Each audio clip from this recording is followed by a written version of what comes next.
Does it surprise you that the weakest president is also the most destructive? Weak men are always destructive because hurt people hurt people. Yeah. I don't know, I heard, someone said that to me a long time ago, hurt people hurt people. They were talking about a relationship and I said, that's true. If your heart's been broken, you're probably gonna be a bit of an asshole and break someone's heart. Hurt people hurt people. And then I thought, well, if you're a weak man and you're going through life and you don't have the strength and resilience to resist the trials and tribulations of being a man, and you're constantly hurt by everything, and you're constantly upset and depressed and sad because you're weak, how could you possibly do good? Hurt people, right?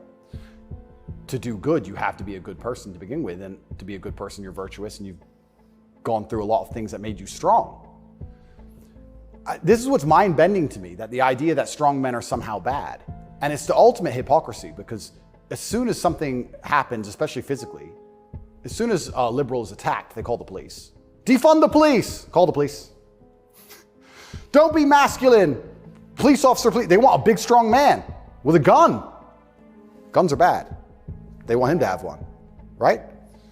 So the ultimate hypocrisy on every level is absolutely and utterly insane. At the base realities of humanity, the absolute base reality, strength in men is respected and wanted. And I think that the closer you get to unfortunate circumstance, the closer you get to reality. They go hand in hand. And then everyone's looking for the strong men.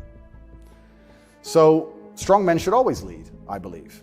And for a longest period of human time, that's how society functioned. The strongest men led. But in the Western world now, that doesn't seem to be the case anymore. And weak men are emotionally led. They're not particularly stoic. They're impulsive. And I would say that the most heinous acts, perhaps, that happen in modern society today are purported and committed by weak men. I don't think a school shooter is a strong man. I think it's a weak man. I think it's a man who's been picked on, got butthurt, is upset, girls don't like him, never learned any emotional control. He's the kind of person who does exactly what the TV tells him to do. Act out your feelings, cry when you want to cry. Well, now he's angry, so now what? You told him to act out his feelings. What do you expect him to do? I think that weak men do the worst things. I think weak men hurt women. I think weak men rob stores because they don't want to wake up and work hard and go to work and do it the honorable way. It's a weak man who goes and steals. It's a weak man who beats the shit out of a girl. It's a weak man who shoots up a school. This is all weak men stuff. And society as a whole is telling men to be weaker and weaker, saying it's somehow the solution to everything because being a man is toxically masculine. Being a strong man is bad. It's toxically masculine. To be a good man, you have to be a very weak one. Well, look at the most heinous acts that are committed in society. Show me a strong, honorable, virtuous man of principle who's doing any of this stuff. So weak men commit the atrocities in this world. Absolutely they do. And it's weak men who also attack anybody of virtue, because I think when you're weak, you're intrinsically unhappy. Yeah. I don't think as a man you can be happy if you're weak. I think happiness and strength go hand in hand. Yes. I think that's how we're supposed to be, right? Even strength of mind, strength of conviction, strength of something. If you're weak, you're going to be miserable. So I do find satisfaction in the fact that most of the men who truly dislike me are miserable and weak. And also, like I said earlier about women being gatekeepers, women are fantastic. Women are they're like a barometer for society. I would say you can measure the strength of a society or the virtue of a society or how decayed a society is largely by the actions of many women.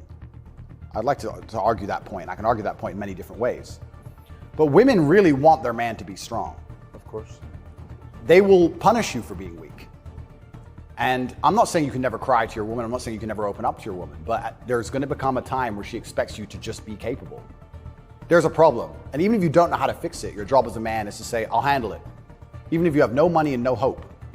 And to go find a way to fix the problem. If you're weak and go, I don't know, she becomes very resentful towards you. And she'll punish you for that weakness. And I think what she's trying to do on an evolutionary standard is inspire you to man up, because it's your job to protect her, isn't it? So if she sees you and looks at you and doesn't see you as a man who can protect her, she can't respect you. So every survey of female happiness in the West shows just a straight decline since about 1970 till now. Women are becoming less happy in the West. I think it's very obvious. What accounts for that? How can you be happy when all the men around you aren't men?